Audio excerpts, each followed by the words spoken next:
Policy बद्दल काय आक्षेप असेल तर माननीय मुख्यमंत्र्यांना शिवसेनेच्या शिष्टमंडळाने भेटून आपलं म्हणणं मांडावं.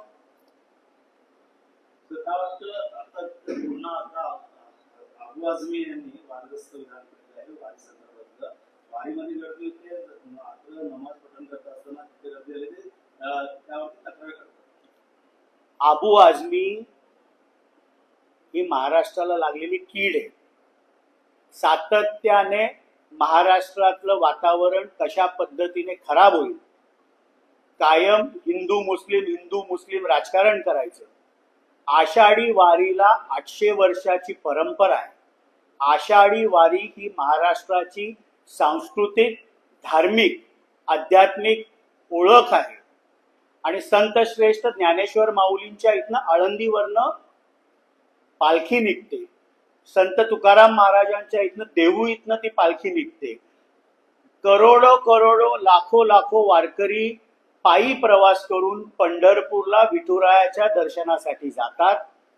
मुस्लिम समाजाचे देखील अनेक बांधव हे त्या वारीमध्ये सहभागी होतात, चालत जातात आणि वारीमध्ये सेवा देतात. त्यामुळे अबू आझमी कायम प्रक्षोभक वक्तव्य करतात. त्यांच्यावर कडक कारवाई महाराष्ट्र सरकारने केली पाहिजे. त्यातच माजी आमदार वासिफ शेख यांनी देखील वादग्रस्त विधान केलं. औरंगजेब हा पवित्र माणूस आहे, राजकारणासाठी त्यांना बदनाम केलं जाते असं देखील. औरंगजेब हा क्रूर राज्यकर्ता होता, ज्यांनी आपल्या स्वतःच्या वडिलांना बादशाह शहाजहांना 8 वर्ष कैदेत ठेवलं. गादीवर बसण्यासाठी आपल्या सख्या भावांना ठार मारलं. हा क्रूर राज्यकर्ताच होता. हिंदवी स्वराज्याचे संस्थापक छत्रपती शिवाजी महाराजांवर अनेक आक्रमणं या औरंगजेबाने केली आणि त्यानंतर छत्रपती संभाजी महाराजांना पकडल्यानंतर ज्या क्रूर पद्धतीने हाल करून बर्बरतेने त्यांची हत्या करण्यात आली, हा इतिहास महाराष्ट्र कधी विसरू शकत नाही. आणि म्हणून अशा औरंग्या प्रवृत्तीला कुठेही स्थान हे महाराष्ट्रामध्ये नाही. औरंगजेबाचं उदात्तीकरण कधीही महाराष्ट्र सहन करणार नाही.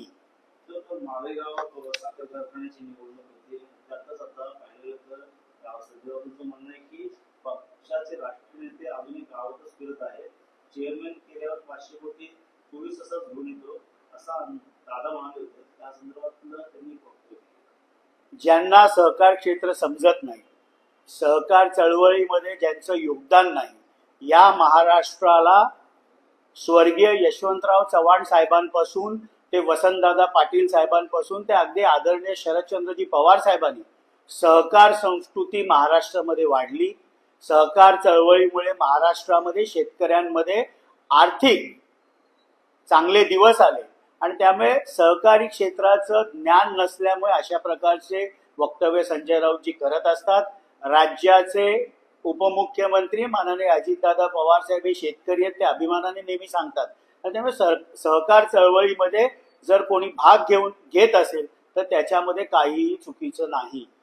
शेतीचा विषय आलेला आहे. पुन्हा एकदा माणिकराव मुखर्जी सांगितले की शेतकऱ्यांनी कर्ज भरलीच पाहिजे आणि त्या मुख्यमंत्री म्हणतात की योग्य वेळी सरकार युती सरकारमध्ये माननीय मुख्यमंत्री साहेबांनी हे स्पष्ट केलेलं आहे की योग्य वेळी शेतकऱ्यांना कर्जमाफी दिली जाईल.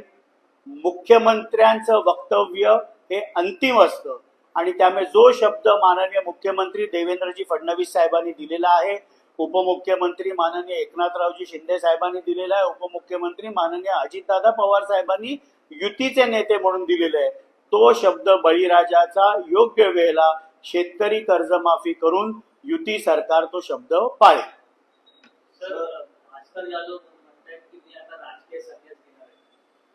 शेवटी भास्कर जाधव साहेब हे शिवसेनेचे वरिष्ठ नेते आहेत. त्यांनी त्यांच्या काय भावना व्यक्त केल्या हे मी ऐकल्या नाहीत, पण तो शिवसेना पक्ष उभाटाचा अंतर्गत प्रश्न आहे, त्यामुळे त्याच्यावर अधिक काय राष्ट्रवादी म्हणून मी बोलू इच्छितो. भरत गोगोलेच्या प्रश्नावर जयंत पाटलांनी टोळा लगावलेला आहे. सीएम होण्यासाठी आघाडी पूजा केली जाते, एखाद्या मंत्र्यांनी केलं तर एवढं गांभीर्याने शेवटी जयंत पाटील साहेब राष्ट्रवादी काँग्रेस पार्टी शरदचंद्रजी पवार गटाचे प्रांताध्यक्ष आहेत. त्यांनी ते वक्तव्य केलं असेल तो त्यांचा अधिकार आहे. पण आम्हाला रायगडच्या पालकमंत्री पदाबाबत आमची भूमिका स्पष्ट आहे. जो निर्णय राज्याचे मुख्यमंत्री माननीय देवेंद्र फडणवीस साहेब घेतील तो आम्हाला मान्य असेल आणि या विषयावर अधिक राष्ट्रवादी काँग्रेस पक्ष बोलू इच्छित नाही.